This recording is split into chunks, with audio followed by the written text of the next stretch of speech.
नमस्कार विद्यार्थी मित्रांनो, डॉक्टर सुशील स्पॉटलाइट या युट्यूब चॅनलवर आपलं सर्वांचं स्वागत आहे। 16 मार्च 2019च्या शनिवार संबंधीच्या महत्वाच्या न्यूज आपण बघणार आहोत। सगळ्या जगाला सुन्न करणारी घटना न्यूझीलंडमध्ये घडली बा। ख्राइस्टचर्च नावाचं ठिकाण आहे न्यूझीलंडमध्ये, तेथील 2 मशिदींवर गोळीबार करण्यात आलेला आहे, जिच्यामध्ये 49 लोक ठार झाली आहेत। अल्नूर मशीद 42 लोक ठार झालीत, लिनवूड ॲवे मशीद 7 लोक ठार झाली। याच्यात सर्वात धक्कादायक बाब अशी होती की हा गोळीबार करत असताना त्याचं फेसबुकवरून प्रक्षेपण करण्यात आलेलं आहे। एन चॅट नावाचं धार्मिक द्वेष पसरवणारं संकेतस्थळ आहे, याच्यावर हल्लेखोरांनी आधी माहिती सुद्धा टाकली होती की कुठं कुठं हल्ला करण्यात येणार आहे, कसा होणार आहे, काय वगैरे, आणि त्या सगळ्या संबंधित त्यांनी 16 पानाचा जाहीरनामा सुद्धा टाकला होता असं सुद्धा म्हटलं गेलेलं आहे। पण ते विशेष नाही की ती जाहीरनामा वगैरे।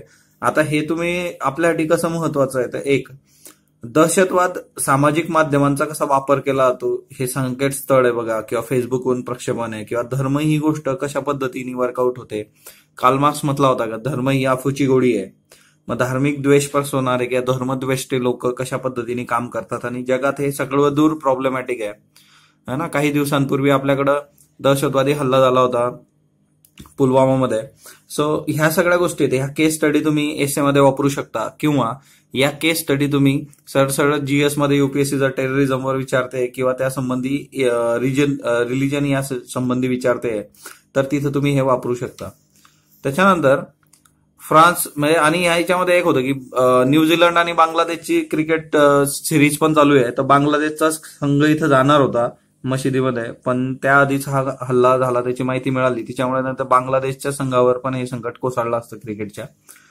फ्रान्सनी मसूद अझर याच्यावर आर्थिक निर्बंध लादले स्वतः, म्हणजे संयुक्त राष्ट्राच्या सुरक्षा परिषदेमध्ये मसूद अझरला आंतरराष्ट्रीय दहशतवादी जाहीर करण्यासंबंधी चीनने जेव्हा नकाराधिकार वापरला त्यावेळेस हा प्रस्ताव ठेवणारे 3 देश जे होते ते ब्रिटन, फ्रान्स आणि अमेरिका, या सर्वांच्या याच्यावर म्हणजे ते प्रश्नचिन्हच उभं राहिलं चीनच्या भूमिकेवर। आणि असं असताना आता फ्रान्सने स्वतः एक पाऊल पुढे टाकून आर्थिक निर्बंध लावलेले आहेत, आणि याच्यामध्ये मसूद अझरची जी मालमत्ता आहे किंवा बँकेची खाती आहेत ही जप्त करण्यास निर्णय घेतलेला आहे फ्रान्समधले।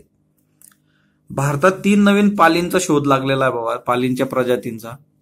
त्यांची जी नावं ठेवली गेलेली आहेत त्यांची नावं आणि ती कशी का ठेवली गेली त्याचं रिझन आपण बघूयात। सगळ्यात पहिलं जे आहे ते हेमिफायलोडॅक्टिलिस ज्ञाना। आता हे तिन्ही जे आहे त्याची प्रजाती एकच आहे, हेमिफायलोडॅक्टिलिस, आणि हे जे पुढे नाव दिलेलं आहे ज्ञाना, कोलिएन्सिस, एरकाएन्सिस, याचं रिझन काय तर सगळ्यात पहिली गोष्ट हे जे हेमिफायलोडॅक्टिलस ज्ञाना हे बंगळुरूमधल्या इंडियन इन्स्टिट्यूट ऑफ सायन्स आणि national centre for biological science या 2 संशोधन संस्थांच्या परिसरात ही पाल आढळून आली, आणि हे संशोधन करणारे जे विद्यार्थी आहेत ते इथं शिकतात म्हणून हिला नाव दिलं गेलं ज्ञाना। तमिळनाडू राज्यामधल्या नमक्कल जिल्ह्यात कोली नावाच्या डोंगरावर दुसरी पाल आढळून आली म्हणून तिला नाव दिलं गेलं हेमिफायलोडॅक्टिलस कोलिएन्सिस, म्हणजे हे कोली नावाचा डोंगर। त्याच्यानंतर तिसरी जी आहे ती आंध्र प्रदेशमधल्या विशाखापट्टणम जिल्ह्यातील अरकू डोंगरावर त्याचा शोध लावला म्हणून हेमिफायलोडॅक्टिलिस अर्काएन्सिस असं नाव दिलं गेलं। सो या 3 महत्वाच्या पाली आहेत, ह्या लक्षात असू देत। त्याच्यानंतर बुकमार्कमध्ये रुचिर शर्मा यांच्या पुस्तकाबद्दल आलेलं आहे बघा, democracy on road, a 25 year journey through India. खूप महत्वाचं पुस्तक आहे, पेंग्विनने पब्लिश केलेलं आहे, की ते लहान असल्यापासून तर आतापर्यंत जे 25 वर्षापर्यंतची त्यांची लोकशाहीची वाटचाल त्यांनी जी काही बघितली त्याच्याबद्दल लिहिलं गेलेलं आहे। रुचिर शर्मा खूप फेमस लेखक आहे बघा। ब्रेकआउट नेशन नावाचं त्यांचं बुक खूप गाजलं होतं। बरं, ब्रेकआउट नेशन म्हटल्यानंतर आपल्याला रिजनलिझम वगैरे वाटतं की वेगवेगळ्या राज्यांची डिमांड वगैरे अशा पद्धतीचं, तर ब्रेकआउट नेशन हे इकॉनॉमी बद्दल आहे, डेव्हलपिंग इकॉनॉमी ज्या काही आहे महत्वाच्या त्यांच्याबद्दलचं हे सगळं लिखाण आहे। Rise and fall of nations हे 3रं बुक आहे त्यांचं। हे 2 बुक आधी येऊन गेलेले आहेत, आता चर्चेत आलेलं बुक म्हणजे democracy on road, a 25 year journey through India. याच्यात वेगवेगळे पक्ष, नेते यांच्याबद्दल लिखाण केलं गेलेलं आहे, आणि त्याच्याबद्दल म्हणजे आणि खूप इनफॉर्मल लिहिणारा लेखक आहे, तुम्ही हे पुस्तक नक्की वाचा। मॅन बुकर इंटरनॅशनल प्राइज आहे बघा 2005, तर यांनी स्वतःचे त्यांचे जे काही नामांकन आहे या वर्षीचे 2019चे ते नामांकन जाहीर केलेले आहेत, तर येत्या काळामध्ये त्यांचं प्राइज येईल। तर आपण सध्या सगळ्यात महत्वाचं आहे आपल्यासाठी की मॅन बुकर इंटरनॅशनल प्राइज हे नेमकं काय असतो पुरस्कार, तर मूळ इंग्रजीत प्रसिद्ध झालेलं पुस्तक किंवा इंग्रजीत अनुवादित झालेलं ब्रिटन आयर्लंडमध्ये प्रकाशित झालेलं जगभरातल्या कुठल्याही लेखकाचं कथन साहित्याला हा पुरस्कार दिला जातो. म्हणजे एकतर हे इंग्रजीत प्रकाशित झालं पाहिजे किंवा इंग्रजीत अनुवादित केलं एखादं पुस्तक, पण ब्रिटन आयर्लंडमध्ये प्रकाशित झालं पाहिजे. मग जगातल्या कुठल्याही व्यक्तीचं असलं तर चालेल. 2005 पासून हा पुरस्कार सुरू झाला आणि 2016 पर्यंत 15 पर्यंत हा द्वैवार्षिक होता, पण 2016 पासून हा वार्षिक करण्यात आलेला आहे. 50,000 पाऊंड म्हणजे जवळपास 45 लाख रुपये याच्यामध्ये मिळतात. So Man Booker International Prize ज्यावेळी डिक्लेअर होईल येत्या काळातलं ते आपण बघूयात. लास्ट इयर जे मिळालं होते ओल्गा टोकरच यांना मिळालं होतं. कुठली कादंबरी होती ते तुम्ही मला कमेंट बॉक्समध्ये सांगाल. हे मी कव्हर केलेलं आहे आपले जे काही चालू घडामोडीचे वर्कशॉप झाले होते त्याच्यामध्ये. त्याच्यानंतर नेक्स्ट जे आहे ते म्हणजे टिनटिन नावाचं कार्टून होतं बघा, तुम्ही वाचलं असेल बऱ्याच लोकांनी लहानपणी. तर टिनटिनला 90 वर्ष पूर्ण होत आहेत. तो त्याच्याबद्दल एक लेख आलेला आहे लोकसत्ताला. मूळचं बेल्जियमचं आहे कार्टून, नंतर अख्ख्या जगाने जगाने ऍक्सेप्ट केलं त्याला. आणि व्यंगचित्रकार जॉर्ज प्रॉस्पेरेमी म्हणजे याला एरजे म्हटलं जातं, यांनी हे टिनटिन काढलेलं आहे. म्हणजे तर टिनटिन हे तुम्ही बघितलं असेल कार्टून, ज्यांनी बघितलं नाही त्यांनी जस्ट गुगल सर्च केलं तरी तुमच्या लक्षात येऊन जाईल. अग्रलेखांमध्ये प्रतिबिंबाची प्रतिमा, चित्रकारिता आणि त्या संबंधीचं वास्तव वगैरेच्यावर लेख आलेला आहे. तो तुम्ही आपल्या टेलिग्रामच्या याच्यावर वाचू शकता. चित्रकाराचं मन आरशासारखं असलं पाहिजे, लिओनार्दो दा विंचीचं वाक्य आहे. मग आता कुणाकुणाचं मन आरशासारखं असलं पाहिजे, तुम्ही एसे मध्ये अशा पद्धतीने गोष्टी एक्सप्लोअर करू शकतात. निबंधांसाठी असे कोट्स जमा करून ठेवायचे. वेदराही यांच्याबद्दल आपण बघितलं होतं बघा. वेदराही यांना कुसुमाग्रज राष्ट्रीय साहित्य पुरस्कार मिळाला आहे. आपण 2 दिवसांपूर्वी ही न्यूज कव्हर केली होती, पण आजच्या पेपरला याच्याबद्दल खूप डिटेल माहिती आलेली आहे म्हणून आपण ही सगळी गोष्ट घेतलेली आहे. आता याच्यात काही रेफरन्सेस आपल्या ऑलरेडी झालेले आहेत, पण स्टील याच्यामध्ये बऱ्याचशा नवीन गोष्टी म्हणून मी पूर्ण कव्हर केलेलं आहे. तर कुसुमाग्रज राष्ट्रीय साहित्य पुरस्कार कोण देतं हे तुम्ही मला कमेंट बॉक्समध्ये सांगाल. हे मी कव्हर केलंय 2 दिवसापूर्वी. डॉक्टर शाह फजल, आता हे फजल शाह फजल माझे IAS आहेत, राजीनामा दिला त्याच्यामुळे ते जम्मू काश्मीरचे आहेत. UPSC टॉप केलं होतं. म्हणजे कठीण परिस्थितीत स्वतःच्या आयुष्याला वळण लावणारे 3 साहित्यिक कुठले, यांचा ऑप्शनल सब्जेक्ट लिटरेचर होता, उर्दू लिटरेचर परीक्षेसाठी. डॉक्टर भुवनेश्वरी तिवारी, सुनीता रैना आणि वेदराही. तर वेदराही हे तिच्यातले आहेत डॉक्टर फजल शाह यांच्या आयुष्याला वळण देणारे. याच्यात वेदराही 1958 मध्ये केंद्र सरकार योजना मासिकाचे संपादक सुद्धा होते. आपलं जे योजना येतं त्याचे संपादक होते ते. 58 मध्येच त्यांनी काले हात डोगरी भाषेतील पहिला लघुकथा संग्रह लिहिला होता. मी तुम्हाला हाही प्रश्न विचारला होता की डोगरी भाषा 8व्या शेड्यूलमध्ये आहे का, तर ती आधीपासून होती की नंतर ऍड केली गेली. तर बऱ्याच लोकांनी याचं बरोबर उत्तर दिलं होतं. तर ते तुम्ही परत ज्या लोकांनी नवीन बघत असाल ते सांगतील कमेंट बॉक्समध्ये की डोगरी भाषा 8व्या शेड्यूलमध्ये आहे का, आधीपासून होती की नंतर ऍड झाली, कुठल्या घटना दुरुस्तीने ऍड झाली. आले नावाची डोगरी भाषेची कादंबरी तिला साहित्य अकादमी पुरस्कार मिळाला.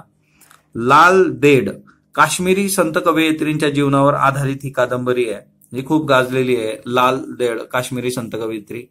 पुस्तकं जर त्यांची बाकीची बघितली तर सीमा के पत्थर, काले हत्ते, क्रॉस फायरिंग, अंधी सुरंग, तुटती दीवार, दरार. आता जम्मू काश्मीरशी संबंध आहे. जम्मू काश्मीरच्या आकाशवाणी केंद्रातही त्यांनी काम केलेलं आहे आणि तिच्यामुळे सीमा के पत्थर, क्रॉस फायरिंग नावं कुठून आलीत है ना.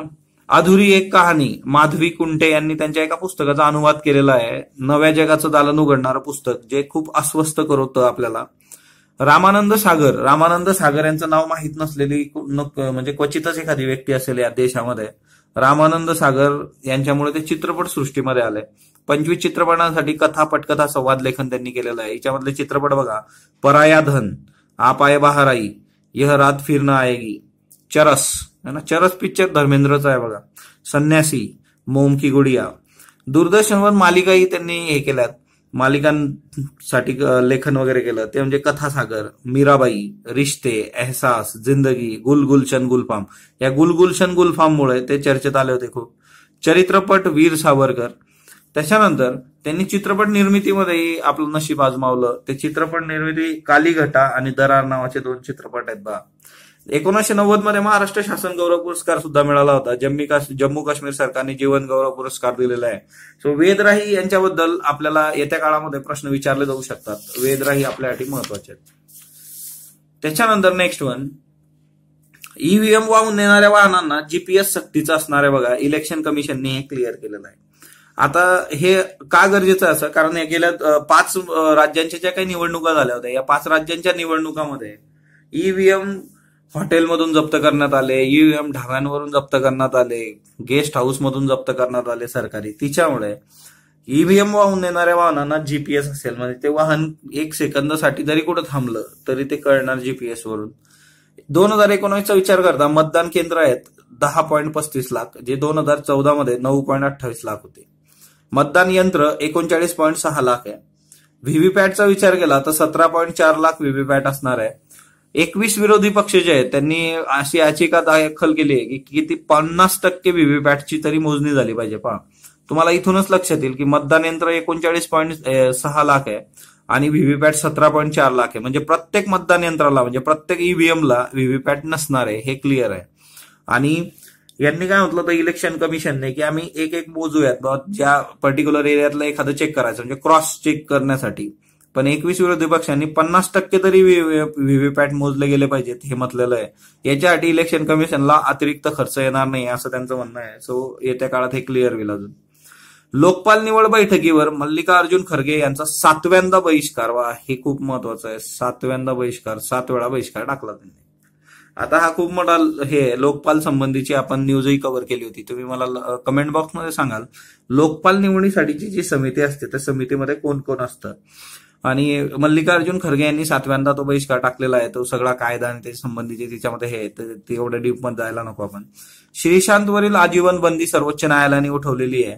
आणि श्रीशांतचं जे सगळं प्रकरण होतं त्याच्या 3 महिन्यासाठी कालावधीसाठी बीसीसीआयला ते दिलंय की तुम्ही विचार करून याच्यावर क्लिअर करा गोष्टी.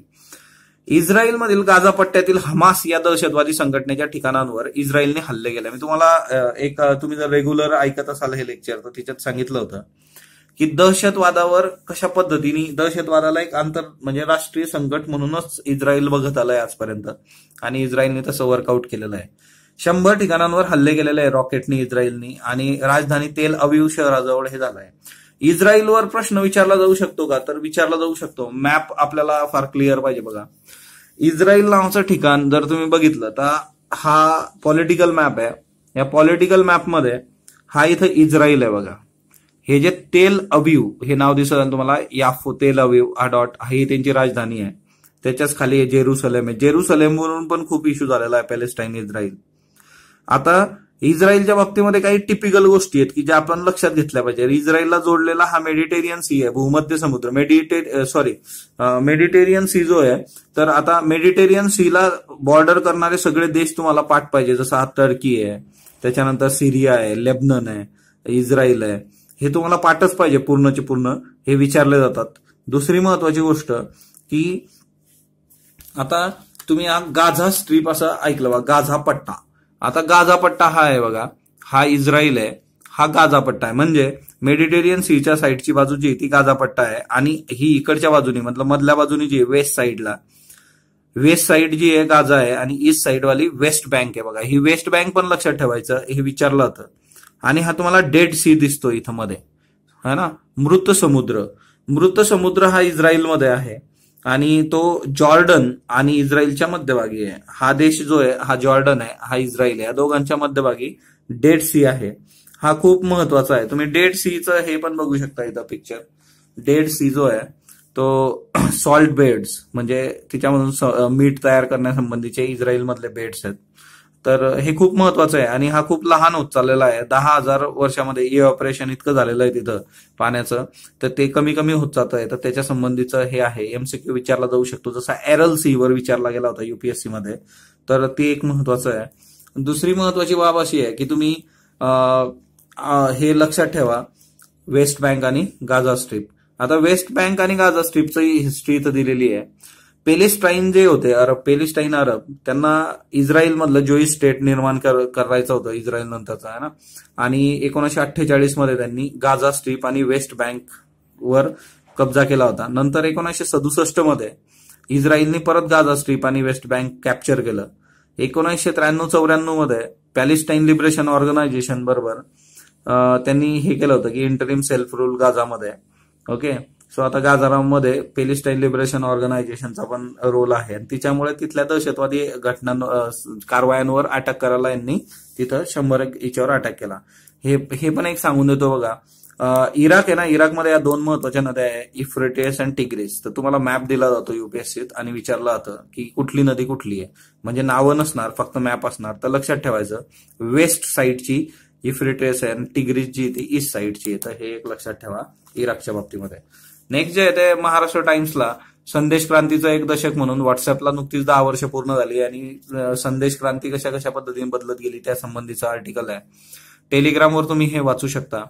डॉक्टर सुशील स्पॉटलाइट या युट्यूब चॅनलला तुम्ही जो प्रतिसाद देत आहात त्याबद्दल मी आपला आभारी आहे. युपीएससी बुस्टर म्हणून आपण हिंदीमधून सुरू केलं आहे, कारण महाराष्ट्राच्या बाहेरचे बरेचसे विद्यार्थी आहेत जे आपलं चॅनल फॉलो करतात आणि ही खास त्यांच्यासाठीच पण आहे. शेवटी आपल्याला सबका साथ सबका विकास करायचा आहे.